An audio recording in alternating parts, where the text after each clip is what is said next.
พอดีตัวป่าแหละ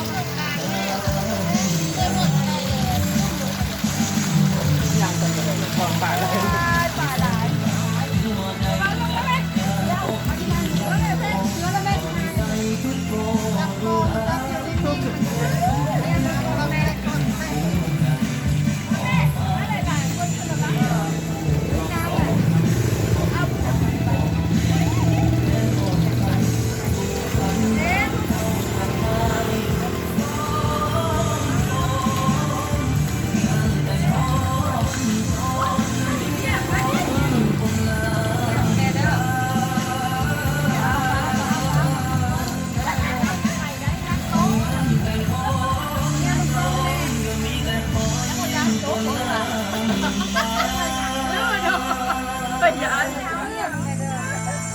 เอาถ่ายจะได้แล้วถ่ายรูปถ้าที่เพื่อนๆต้องทีนะคะ